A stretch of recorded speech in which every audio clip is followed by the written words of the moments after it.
It's Stevivor's Friendly Fire Show, episode 211 for September 2022. I'm one of your co-hosts, Steve Wright, and joining me is my friend and yours, Mr. Ben Salter. Hi, Ben. Let's get into it. How is your internet? Well, it's not fiber to the premises yet, but a man did come to my house. He dug up my driveway. He cut some cement and made a big hole, and there's now a box on the outside of my house, which is fiber leading into it. And now that needs to have another man come to the house and connect it to the actual boxy thing on the inside, which is happening next Friday, apparently. So not this episode, Steve, not the next episode, but at some point after that, it will be hopefully magical. And like in 3 weeks from now, you're maybe going to be broadcasting live from outside your house, just like could be jacked into that box because it's... Look, I already know what's going to happen. The guy's going to come and he's going to be like, oh, we need to run it through like the ceiling of the garage to get it to the study, which is the next wall over. And he's going to be like, oh, we don't get paid enough of that. And so it's going to get like pushed in the wrong spot, be a whole thing. So maybe I'll just do that. Maybe I'll just sit outside and have my nice fiber internet out there. Well, there you go. When they finally connected the HTC, is that what it is? HFC. Thank you. Like something that didn't sound right.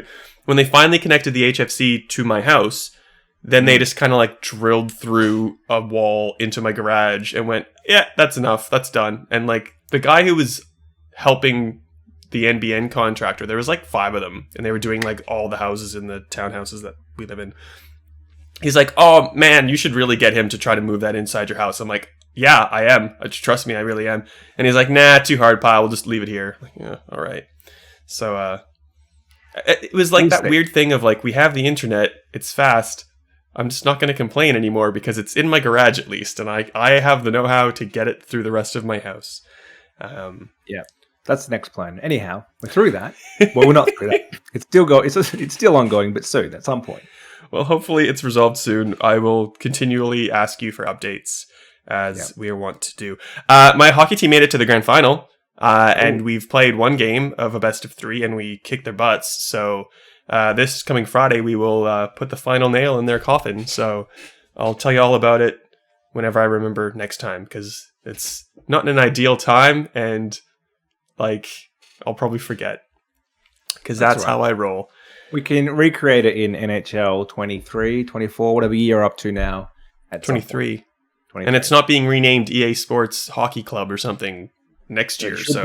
Why not? Well, just go for it. Just like burn every bridge, just get rid of any licensed property and just go loot boxes. I don't know. It's been a long week. It's partially been a long week, and I don't know when I calculate weeks from at this point, Ben, but it's been a long period of days because of a little Sony title that was re-released, depending on who you ask, called The Last of Us Part 1.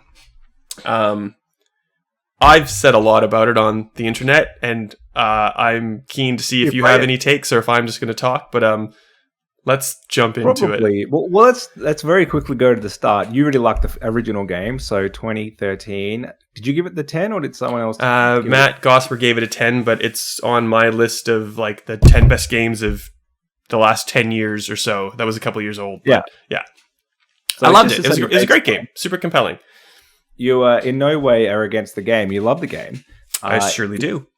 Your most recent review was about the remaster itself, and that as a product, which is what it should be, because you can still play that original and you can play the last remaster from 2014 on your PS5, and it runs pretty well. I played it not that long ago when Last of Us Part 2 came out. I went back and played remastered, and it's a bit dated, but it's what you would expect in terms of gameplay. Yeah. So I don't necessarily think it needed a remake or a second remaster, or the easiest way to say it, because I got absolutely flamed for calling this a remaster. A third version of the game within 9 years. Correct. Who cares if you call it a remaster, remake, whatever? I don't really care. They're all interchangeable, these terms these days, because people use them differently. Yes. I personally believe we had an entire episode about that not too long ago. We have that. To quickly recap, what we said then is basically, if you're fully remaking the game, that's what we'd call a remake. The gameplay needs to be remade because gameplay is king. If you're prettying it up, you're improving the aesthetics, the sound, all that type of stuff. Think of it like a song.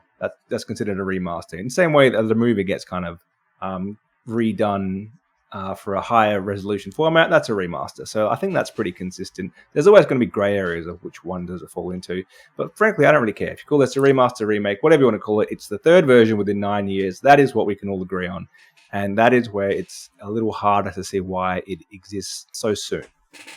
Especially at a price tag of $125 Australian.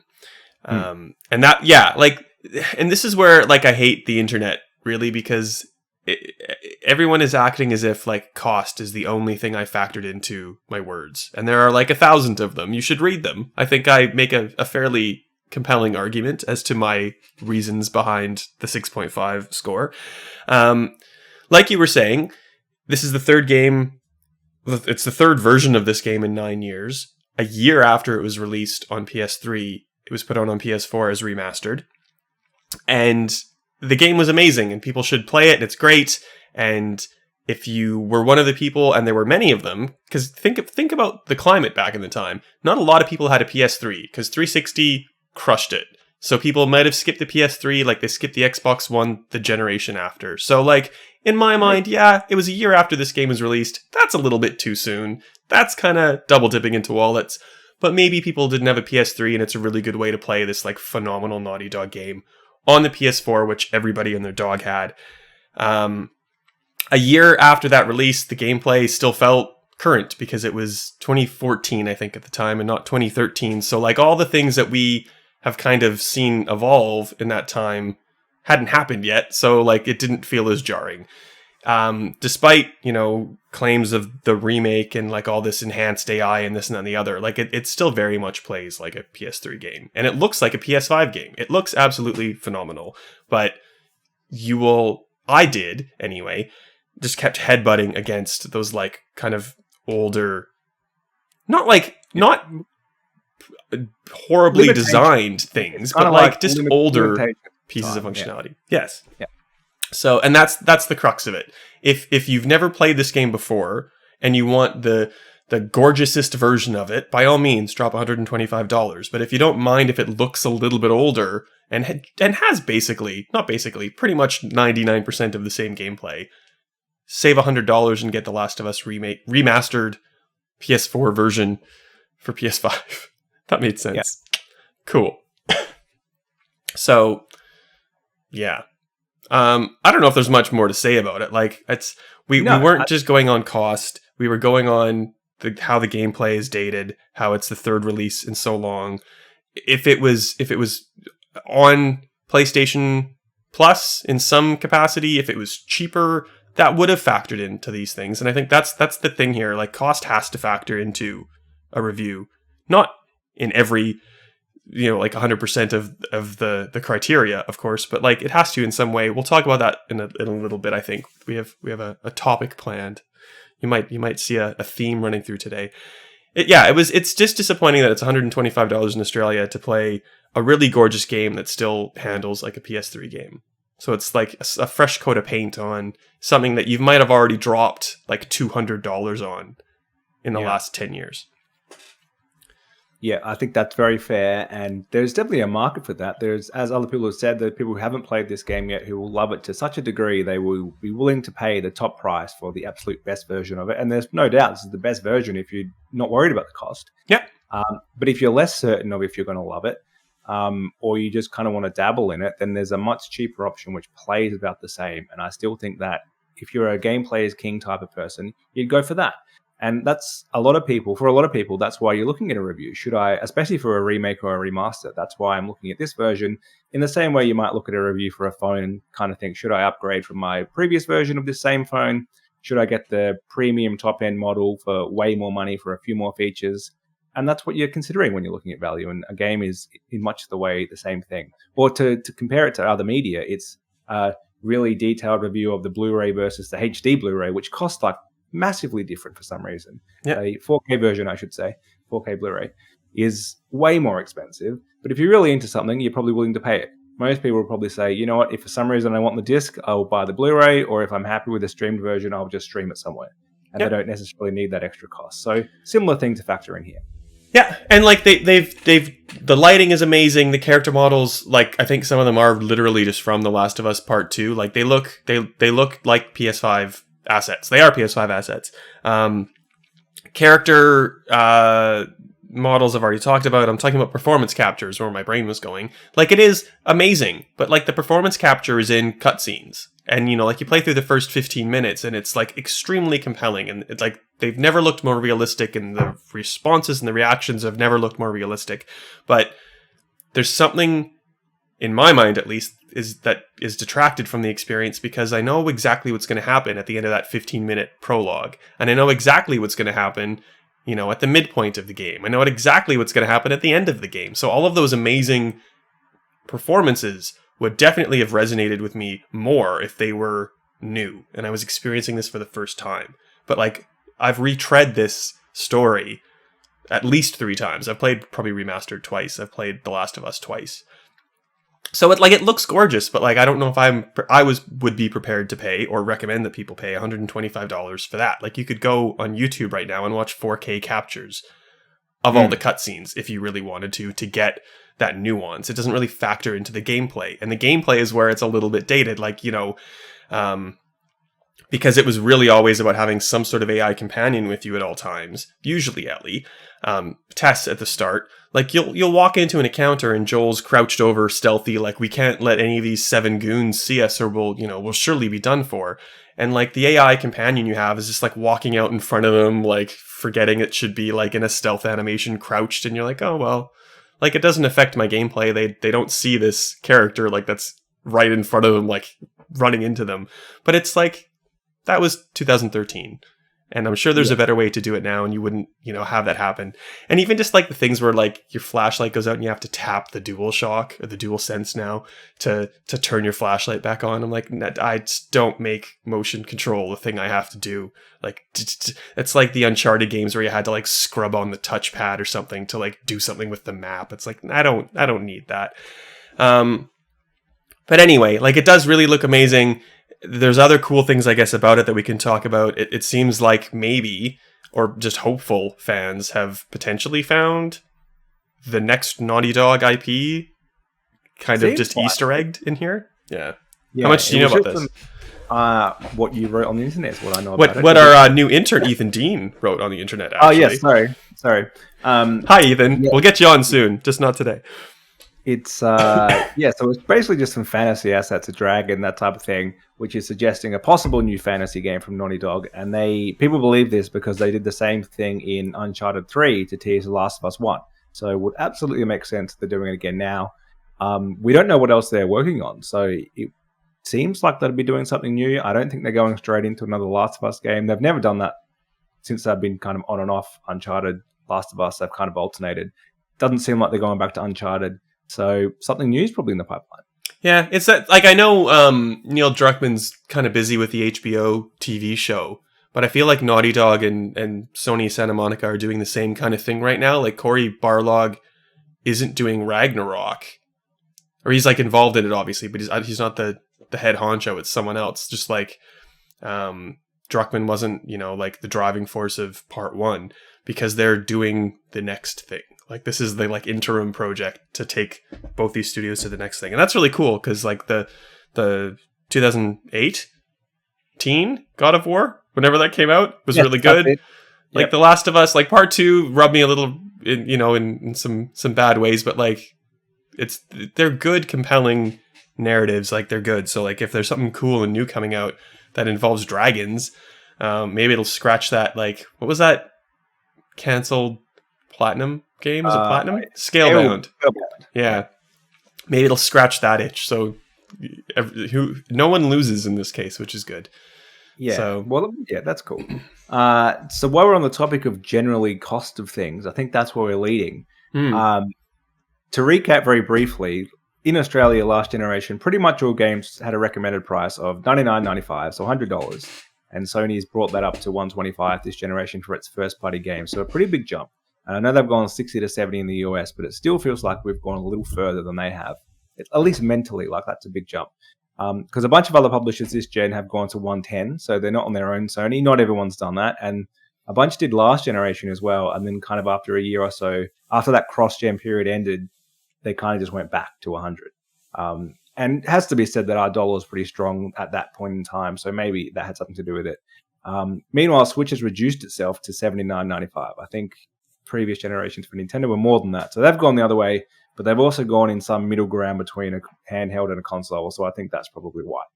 And also, I guess, to throw something into that wrench really quickly, the $79.95 like Nintendo price Switch game generally will stay at that price until the end of time, whereas Sony and Microsoft, all the third-party publishers, will eventually reduce the cost of their games, depending. Because, like, I think Bandai Namco is really smart now that Elden Ring's done so well. Like, they've left the prices of all the old Dark Souls games like at a pretty hefty rate. But anyway, I digress. Sorry, I cut you off. Yes, especially Bethesda. Their games seem to go down to about $25 within 3 to 6 months every time. You can get Deathloop, and even Ghostwire Tokyo was on Amazon for $25 last week. So their games never hold value. Don't know why, just how it is. So I suppose if we put reviews aside, just generally speaking, is cost a factor when, I guess, first buying a new game? Do people, or should people, or do you consider the cost of a new release, and should you wait for it to drop? As you just said, most of the time games do, unless it's a Nintendo game. And then is it different for a remaster or remake, something that's older, something that you've potentially already played? Do you expect that to be cheaper? I want to talk about reviews at a certain point, but we won't do that yet. But I guess, like, I'm trying... As a consumer first. Oh, yeah. But, like, I guess I'm trying to think as a consumer, and it's hard to, because you and I generally don't have to pay for these games that we're playing most of the time. And if I had to pay for all of the games that I have in my library, I would be broke. So I guess as a consumer, you have to think about how much budget you can put towards games and then work with that budget. And I know that budget's going to be different for every single person out there, but like that could mean that some person has to buy one game that'll like take them through 3 months, or it could be someone can buy a game every 2 days. So it's like, I'm not answering your question. Yeah. But like, yeah, I think you have to think about cost and your situation, of course. And like, I will stop talking about reviews, but like you have to kind of factor that in as some point of writing. I guess another factor to think about, like, and there are people that do this, and like that Avatar game on Xbox 360 is a great example because I found it for like $10 and I bought it because it was an easy 1,000 gamer score. Like, it's not even like a new game or a remake or a remaster. It's like, oh, is there easy achievements or easy trophies? And like, you're thinking about cost in one of those factors even a little bit. And it might just be like, nah, I got money to burn. Like, but it might be, no, like I need to really be careful about what I buy. Or, you know, like in the case of The Last of Us, do I save $100 and play a version of the game, which is still the same story from start to finish and roughly the same gameplay, you know, maybe without improved AI pathing or whatever. But like, if I don't spend $100 there, I can buy a $100 game on top of that. I think there's a lot of weird stuff going on. Like, I don't really think it's sound for Sony to charge $125 for a PS5 game when Microsoft is, you know, doing the smart delivery thing and giving you versions of Xbox One and Xbox Series games for like $100. But like, they're getting away with it. I don't think it's great that 2K is charging like that extra premium for like their current gen games. I think there's a lot of. But so is Microsoft. I think they're charging $110 now. Are they? So is Activision. So is EA. Okay. Depends what it is. Well, Microsoft's a bit different in that they do the get it on Game Pass or buy it the special fancy edition and get it 3 days early or whatever. So there's harder to tell what they're doing. But certainly Activision, who may soon be part of Microsoft, they charge their $110 now. And there's, like the cross-buy bundles that there's a lot of like sports games, the NBAs and the FIFAs that are like spend $130 and you'll get the PS4 and the PS5 version, or the Xbox and the Xbox versions because you get 2 different achievement and trophy sets. Like, I don't know, it's just if people are buying them, that's telling these companies that they can do it. So I guess that's kind of the bottom line. Like, is it acceptable? Maybe not, but are we accepting it? Yes.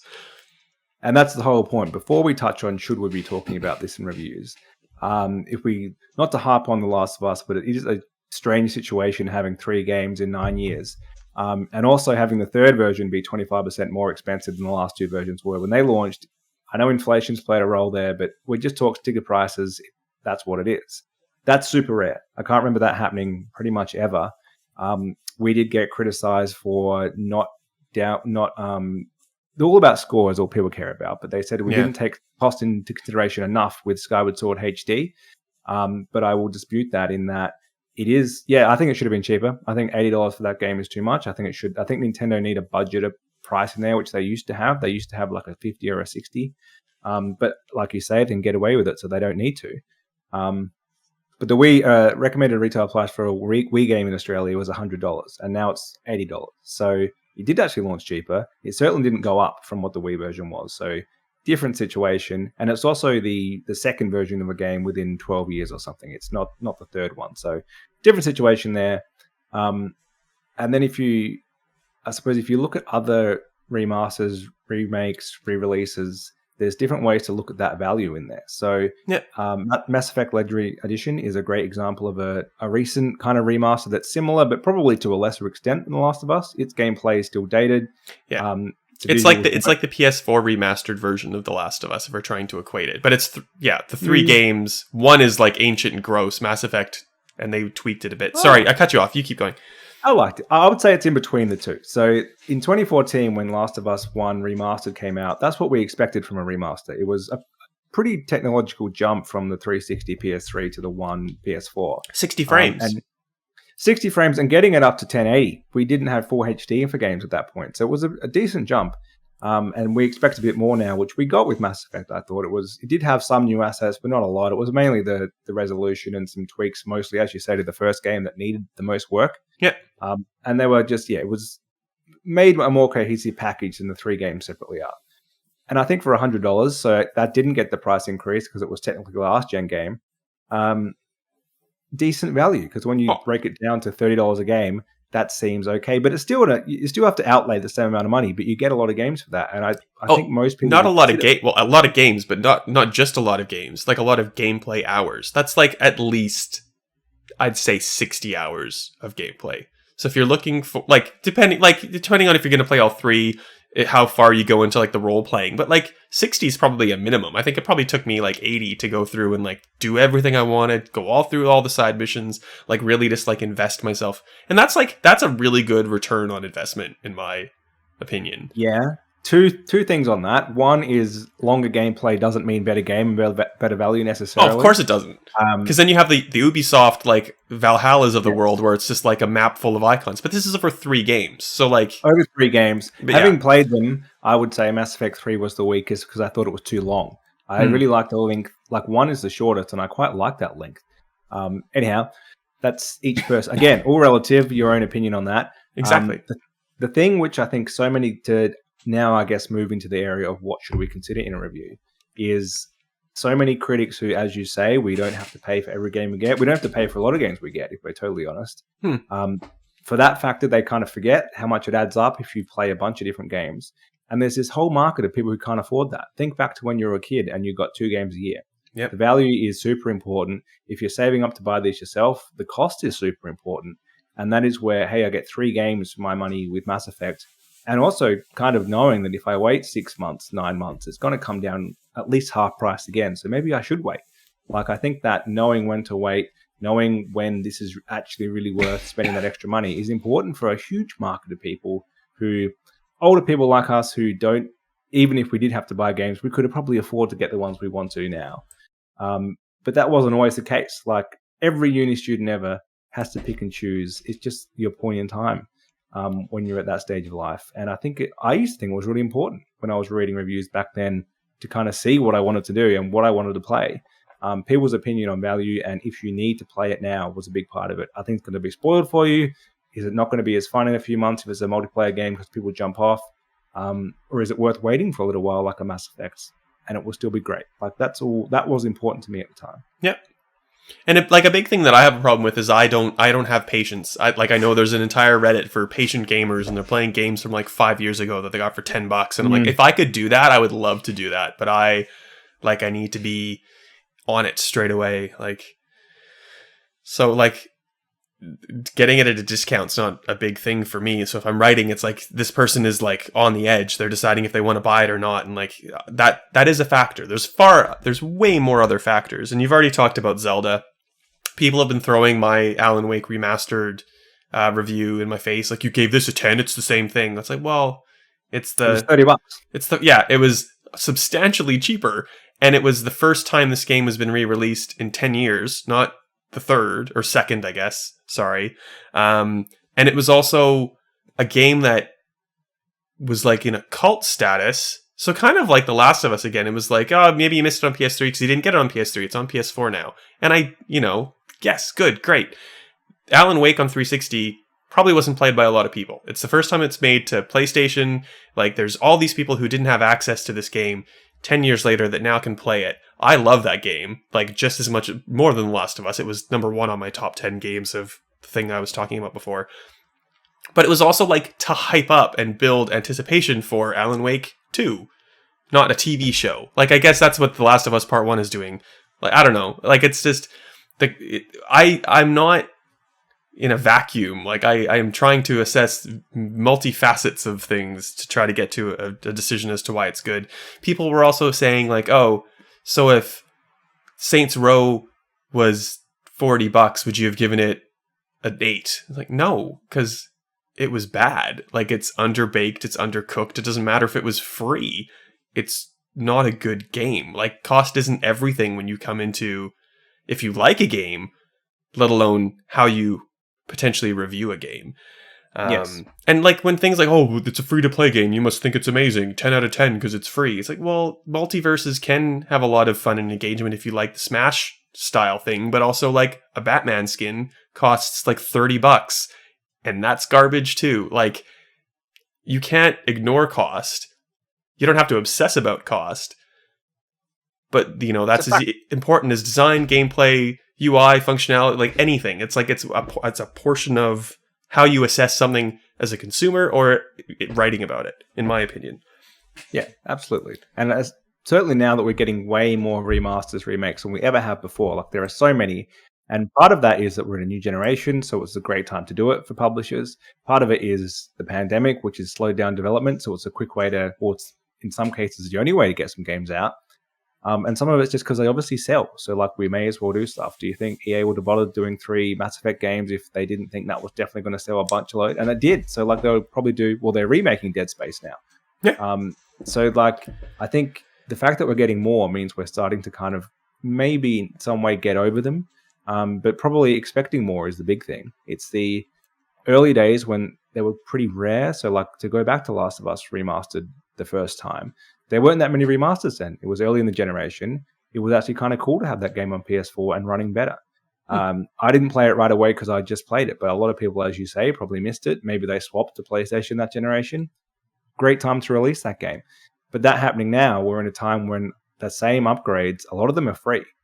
And then a lot of them are small fees. So I think like Rockstar's charging $15 or something for GTA 5, or they were for a period of time. I think that's fair enough in some situations. Yeah. But then, to go up to a full remake for $125 they seem to be trying to see where the line is and see how far they can kind of stretch that. Yeah. Which is fun. And like the timing is a bit sus as well. Like we've all, like I did too, we all played a little bit at least of remastered on PS4, or like those who were so inclined and those who were excited about Part 2 coming out before Part 2. So it's not been that long since you've replayed that game already. It's and like if they release this for $125 with a copy of Part 2, different story. Like that's borderline great value. Like it seems unfriendly to consumers, and it feels like Sony knew they could get away with this. They like went and did some, market research and decided this was a good price point, and like good for them. Like, but I would be remiss if I didn't bring up my uncomfortability, that's a word, with the decision. I think they don't want to devalue their products. They want to try to do what Nintendo's done at a higher price point, and just doesn't matter what the game is, we're launching at $125. And so I think that's why previous generations, even something like Ratchet and Clank, they might have launched a little cheaper. I can remember the PS4 version launched and it was like $60-something on the PS Store. Like it was not 100. And it's probably because they were targeting kids with that game, so they went a cheaper price point. And I think both those games are great, good fun. Don't know that it's worth that much, being that it's a pretty short game, but good. I really like that game. Yeah. But back then they had different price points. It seems now they've just gone with, we're a premium first-party developer, publisher. Everything is that price. We don't want to devalue ourselves. That seems to be Jim Ryan's stance, and to a degree, fair enough. Like they do release such a strong caliber of first-party games, which Microsoft can't get close to. They're trying to by buying more studios, but they haven't proven it yet. Nintendo is probably in a similar situation, but they make smaller scale games and they release them cheaper, but they don't lose their value, and there's reason for that. Like they don't age as much. They're probably in that great group of, you can play a Nintendo game in that Reddit group who's happy to play it 5 years later and it's still just as good, because they're not trying to push the boundary in terms of tech and gameplay innovation. Like, you know what you're getting with a Nintendo game, and mostly it's great, and they've kind of found where they can hold their value. I think Sony's trying to do the same, but at a much higher price point. I've got a lot of people like throwing abuse my way in my head, so I apologize if I'm like harping on this too much. But like, we have this weird faults, I think. Like, what's the word I want? I've lost the word. We have there's this perception, that's not the word I want, but it'll work, that we are like love anything that Nintendo puts out. And I feel of late, Nintendo's really dropped the ball on like the half-baked golf title or the half-baked stalker title.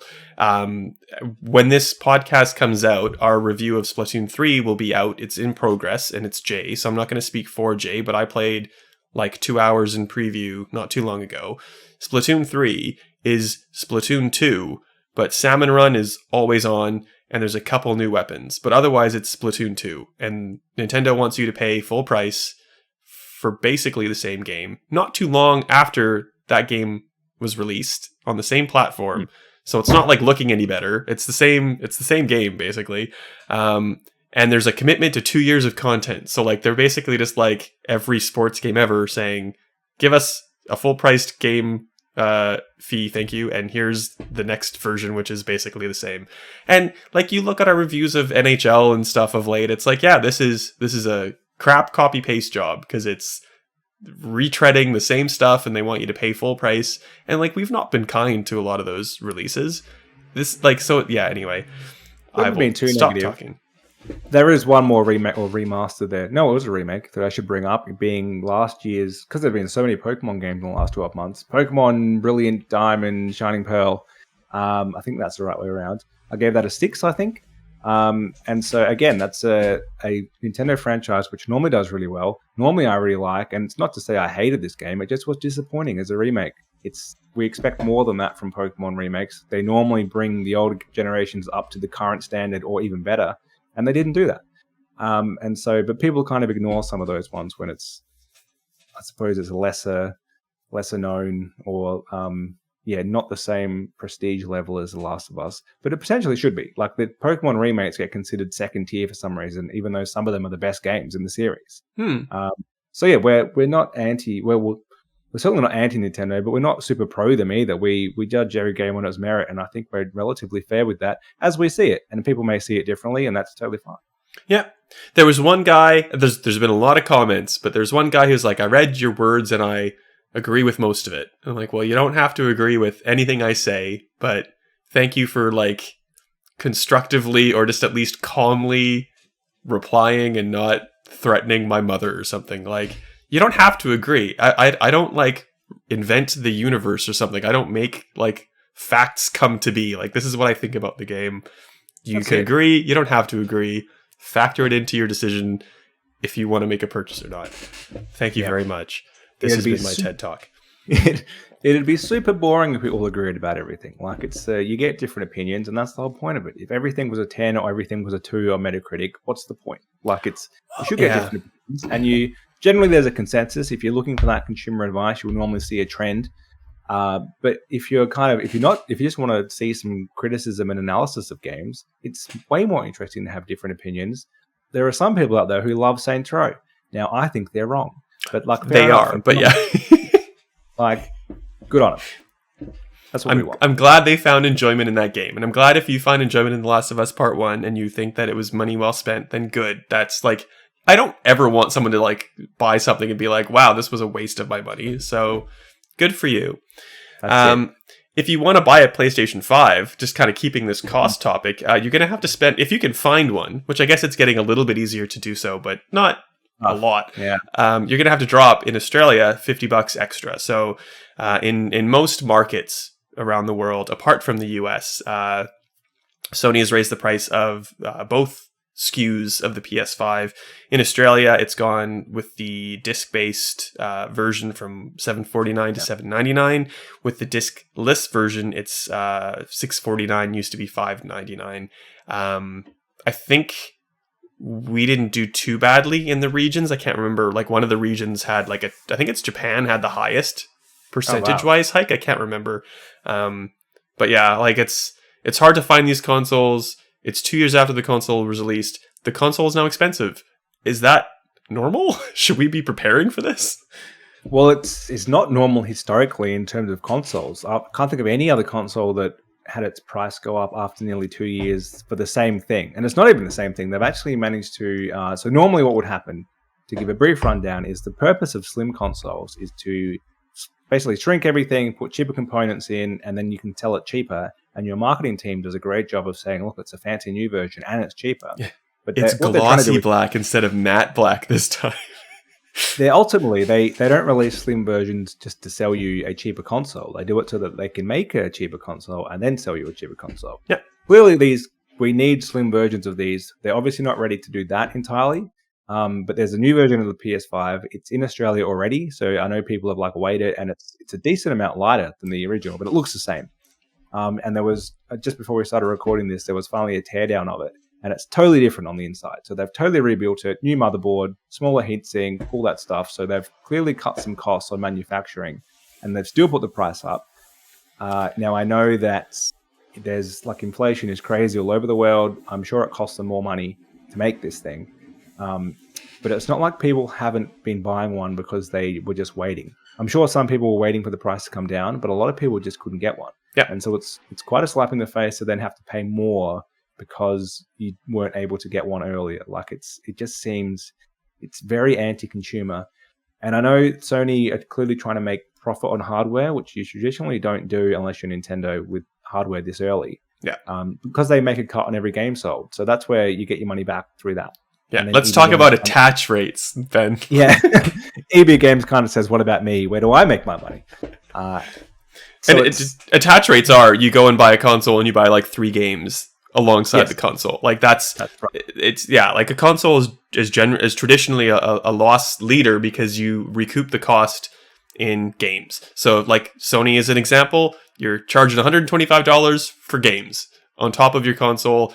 You shave a bit off the console because you're going to kind of recoup that in The Last of Us Part 1 and Part 2 and whatever else. And every game sold on PlayStation, Sony takes a cut from. They take a licensing fee. I think Nintendo is 30% or something. They do a full Apple. And Microsoft does as well. Absolutely. No one is exempt from this. No, so that's why the digital stores are locked off on these consoles. They would love you buying everything from there because you're getting them less often on sale and they're getting a bigger cut from everything. So perfect for them. And that is why we normally don't see this type of thing. It's why pretty quickly both Nintendo and Microsoft came out and said, we're not raising our prices. Now, different situations. Xbox is by far still third place this generation. Well, I don't really know which generation Nintendo's in, so let's not talk about place. Well, they're kind of in. Switch is still selling hand over fist, so we'll count that as a current gen console, even though it has the power of a last gen console. Well, but then is Switch winning last generation or is it winning this generation? It's definitely winning a generation.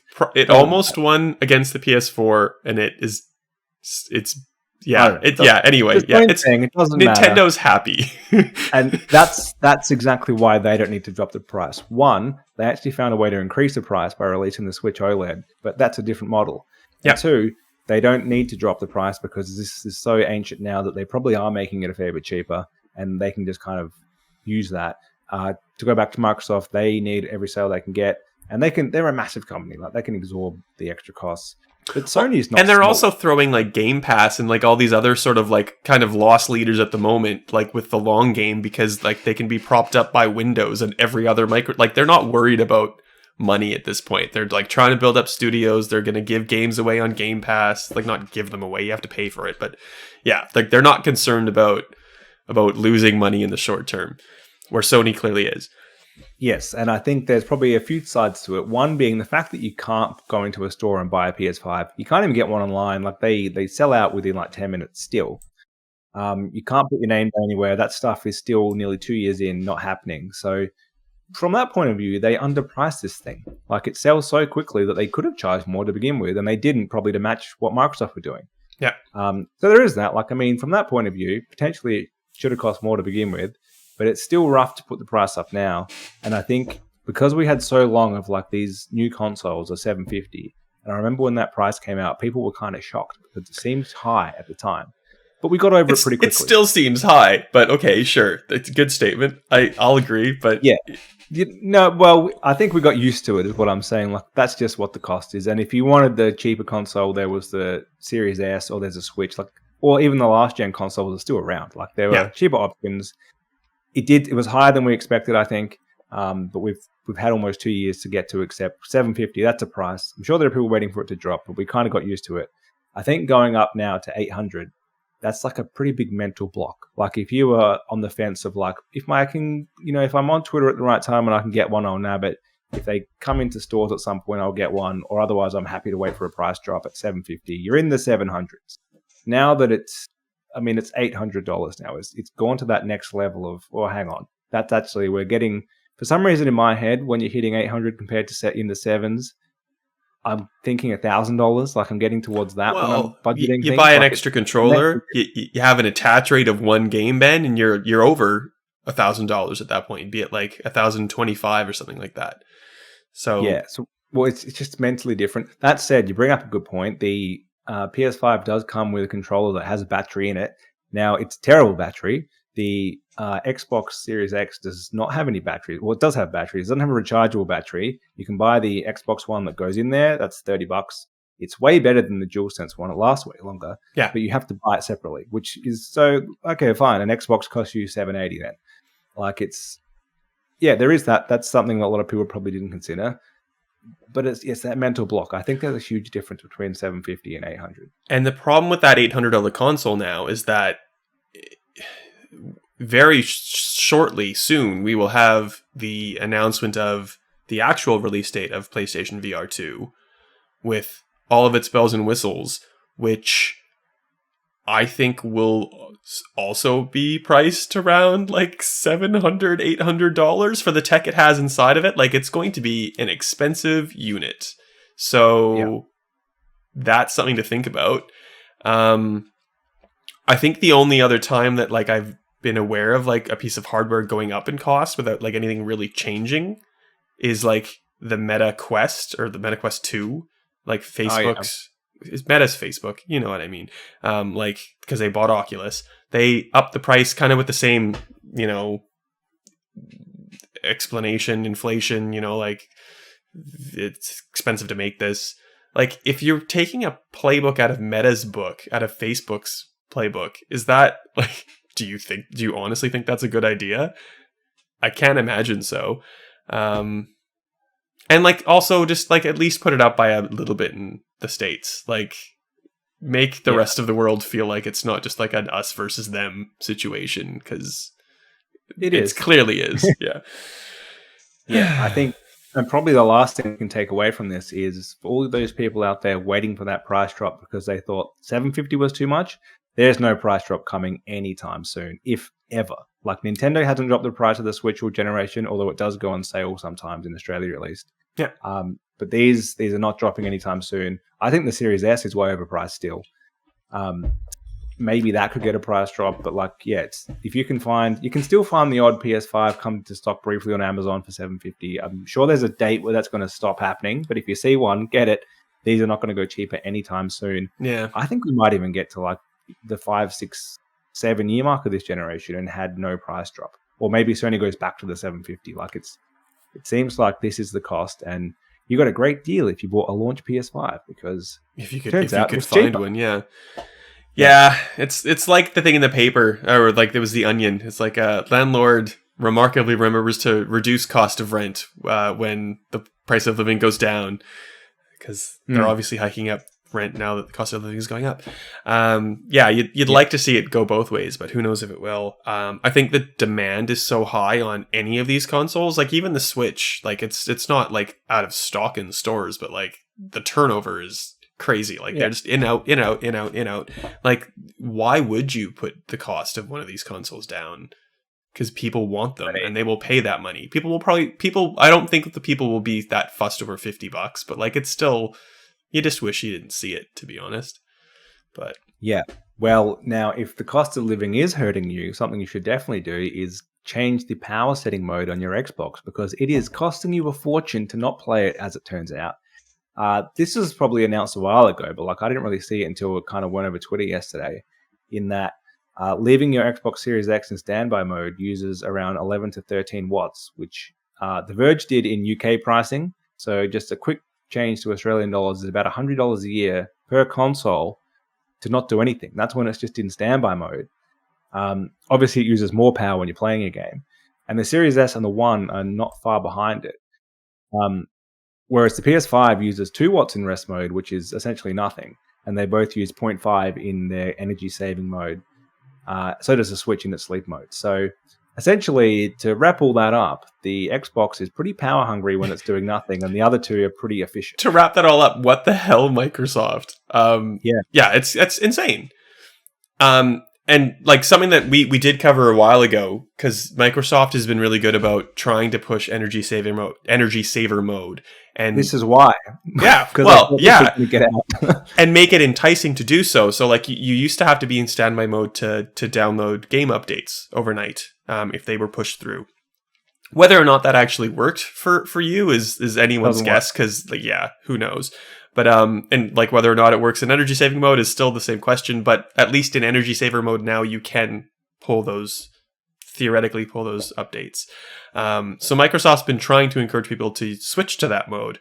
But I guess I'm just curious as to why you would even have that option there anymore. Like, why not? I think it's got to do with the OS, and it's too deeply ingrained for them to take it away, because as you say, they've essentially, and they didn't do a great job of announcing this, because until this came out, I didn't realize you could now download updates in Energy Saver, which was the whole reason I had it in standby. So I've switched mine over.